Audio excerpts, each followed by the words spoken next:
শনিদেবকে নিয়ে বেশি আলোচনা করি, কারণ আলোচনার বিষয় থাকে। কারণ হচ্ছে শনিদেব হচ্ছে গ্রহরাজ, এই গ্রহদের রাজা হচ্ছে শনিদেব, এবং উনি হচ্ছে কর্মফলের দেবতা। অর্থাৎ ওনার যে গোচর মীন রাশিতে প্রবেশ করবে 29শে মার্চ রাত্রি 9:44। অর্থাৎ কিছু কিছু রাশির ওপর তো অবশ্যই নেগেটিভ প্রভাব পড়বে, খারাপ প্রভাবগুলো পড়বে। আবার কোনো কোনো রাশির ক্ষেত্রে ভালো হবে, কারণ গোচর ফল হচ্ছে যেহেতু আলাদা একটা মানুষের জীবনে হচ্ছে নানাবিধ সাফল্য দান করেন। অর্থাৎ গোচর ধরেই তো আমাদের, যেমন আমরা দৈনিক রাশিফল, সাপ্তাহিক রাশিফল বা বার্ষিক রাশিফল যে বিচার করি, সব গ্রহদের অবস্থানের উপরই করি। গ্রহদের অবস্থান, তার পাশাপাশি গ্রহরা কোন নক্ষত্রে অবস্থান করছে সেগুলো নিয়েও। তা মীন রাশিতে যে শনির যে প্রবেশ হবে 29শে মার্চ, সেক্ষেত্রে একটা ভাবনা চিন্তার বিষয়। কারণ শনির যে কর্মফলের দেবতা, তার একটা কুপ্রভাব যেমন থাকে, সুপ্রভাবও থাকে। তা মেষ রাশির যেমন জাতক জাতিকাদের ক্ষেত্রে যে শনি 7.5 শুরু হবে, আবার সিংহ এবং ধনু রাশির জাতক জাতিকাদের ক্ষেত্রে শনির ঢাইয়াও শুরু হবে। কারণ বিগত দিন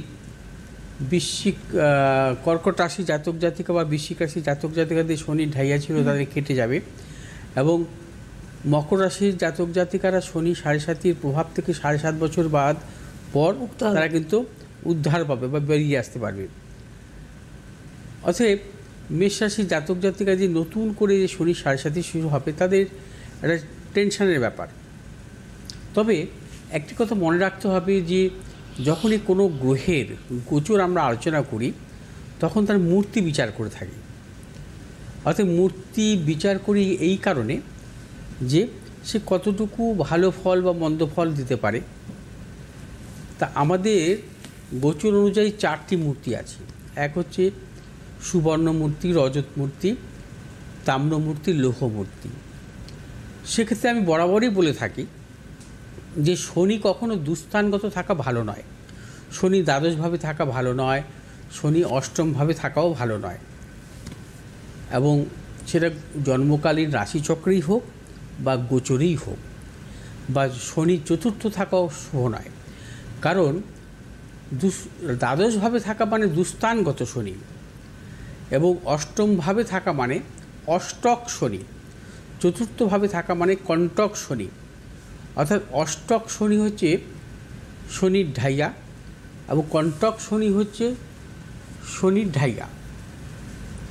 মেষ রাশির জাতক জাতিকাদের ক্ষেত্রে যেহেতু দুস্থানগত শনি 29শে মার্চ থেকে শুরু হবে, এবং 2.5 বছর মানে 2.5 বছর থাকবে মীন রাশিতে, এবং মেষ রাশির জাতক জাতিকাদের ক্ষেত্রে যে 7.5 প্রভাবও একটা আসবে প্রায় 7.5 বছরের জন্য। 7.5 প্রভাব বলতে 7.5 বছর, মূলত 2.5 বছর, 2.5 বছর, 2.5 বছর। অর্থাৎ দ্বাদশে 2.5 বছর, রাশিতে 2.5 বছর, দ্বিতীয় 2.5 বছর। অর্থাৎ মেষ রাশির জাতক জাতিকাদের এই দুস্থানগত শনির প্রভাব কিন্তু কখনোই ভালো নয়। সেক্ষেত্রে লৌহ মূর্তি আকার ধারণ করবে। অর্থাৎ মেষ রাশির জাতক জাতিকাদের ক্ষেত্রে, মেষ রাশির জাতক জাতিকাদের ক্ষেত্রে সমূহ বিপদ বলা চলে। বিশেষ করে বিপদগুলো কিভাবে আসে সেটাও মানে ব্যাখ্যা করবো আপনাদের। একদম একটা ফোন এই 29শে মে থেকে মেষ রাশির জাতক জাতিকাদের মোটেই শুভ নয়। তবে মনে রাখতে হবে, এই যে শনির যে ট্রানজিট হবে মীন রাশিতে, 3টি নক্ষত্রের উপর দিয়ে হবে। অর্থাৎ 2.5 বছরের মধ্যে। একটা হচ্ছে পূর্ব ভাদ্রপদ নক্ষত্র, উত্তর ভাদ্রপদ নক্ষত্র, রেবতী নক্ষত্র। আপনার নবতরা চক্র অনুযায়ী যখন শনির এই ট্রানজিটকালে যে নক্ষত্রটা আপনার জন্মচক্রে অশুভ অবস্থা থাকবে, অর্থাৎ পুত্তরী, বদ, বিপদ নক্ষত্র থাকবে, সেই সময় আপনার সমস্যা বহুল।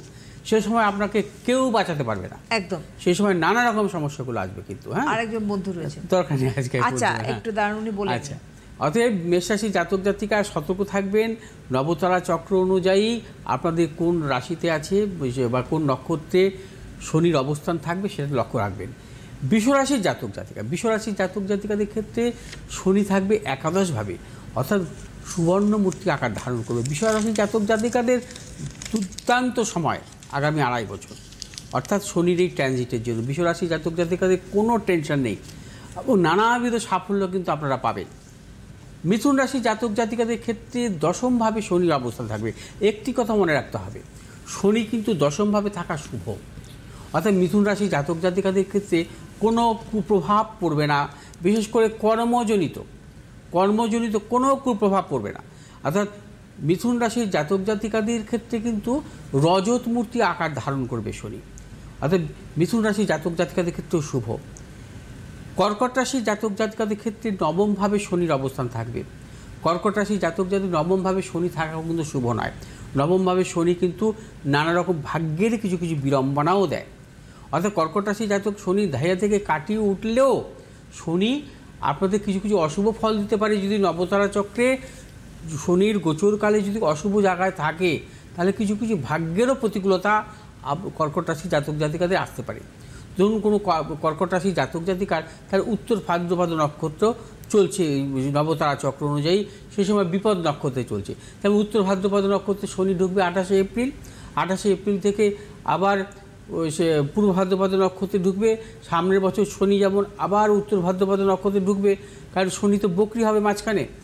তা সেক্ষেত্রে সেই কর্কট রাশি জাতক জাতিকার যদি বিপদ নক্ষত্র, বদ নক্ষত্র প্রাপ্ত বা পুত্রী নক্ষত্র প্রাপ্ত হয়, তাহলে সেই কর্কট রাশি জাতক জাতিকাদের ক্ষেত্রে কিন্তু অশুভ